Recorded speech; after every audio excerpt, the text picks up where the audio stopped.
Yo people, welcome back to another review, this time for the Mandalorian Season 3, Episode 5, or Chapter 21. And for me, this is the bare minimum that I expect from this show. This felt more like a Mandalorian episode than the rest of this whole season. And it had good action, it tied in with different plots that actually matter for this episode, for this season, and for things beyond this season. You had the Bo-Katan plot, which tied in with the Mandalorians relocating, which ultimately will all tie into the Mythosaur plot and the whole Mandalore, new empire, new regime. We also have, on the other side, the New Republic. We see how arrogant they are, they're corrupt, and that ties in with how the empire is slowly starting to rise again, which ultimately ties in with Moff Gideon rising again as we find out that he escaped and never made it to his trial. All of this while sprinkling in a nice little cameo from the Rebels animated series. I think this has to be by far the best episode of this season, and I think we could have had this episode a lot earlier on in the season. So I'll start off with the cameo by Zeb. At first I was like, damn, is that actually Zeb? And I didn't want to assume anything because, Disney lets us down time after time. But when you go to the credits, it confirms that it was actually Zeb. And for anyone who hasn't watched Rebels, I recommend you do that. And while you do that, acknowledge that Zeb was one of the main characters of this show.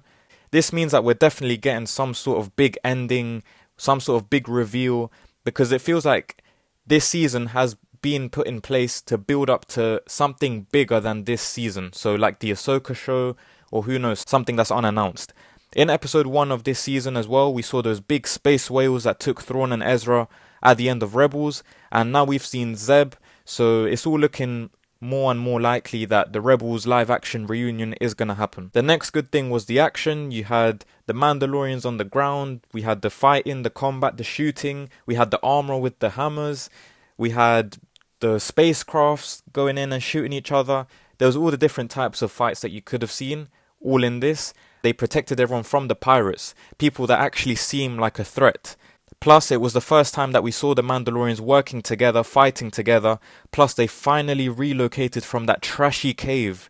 And they've gone back home to where we saw them in Season 1. Except that this time, they don't have to hide in the sewers, have this whole secret cult thing. Now they're accepted by everyone there. So that storyline has been rounded off, it's gone full circle. Even the High Magistrate, where he wanted extra support, he wanted extra muscle, he's got what he's wanted. He's got the Mandalorian. So all round, this benefits everyone involved. One thing, however, that I did find kind of sus was that Bo-Katan was just chosen to be the leader and she can now walk both ways. It felt a bit random or like a bit sus, I don't know, it just seemed a bit too easy. It kind of feels like a setup, especially because in Book of Boba Fett, the armorer didn't really seem to like Bo-Katan, and now she's rewarding her and championing her. I don't know, there's something dodgy. We also got more detail of how crap the New Republic actually is. They've got these former Empire people working everywhere, and they have these arrogant people working there too. It was just a big mistake to let Empire employees in, and I don't know. I hope it keeps getting fleshed out, because if not, it will just feel kind of cheap. It looks like an obvious mistake. You put them in jail, you don't reward them by giving them jobs, and ones with big importance and a lot of power. Like, make them be a cleaner, or make them do community service or something. You don't just reward them with big jobs that are going to cost you if it's not managed by the correct people. As for the ending, we see that Moff Gideon never actually made it to his trial, and it was said to us that Mandalorians helped to free Moff Gideon. I feel like this should have been mentioned earlier on in the season, so we've always kind of had that in the back of our heads throughout the season, not in episode 5 out of 8. So yeah, a very solid episode, and I think this will only escalate from here, and this is going to keep building up nicely. We got 3 episodes left, and I think Bo-Katan's old clan, the people that abandoned her, as she claims happened, I think they may have freed Moff Gideon. I don't know, there's something about these Mandalorians, they're loyal to whoever, some of them anyways.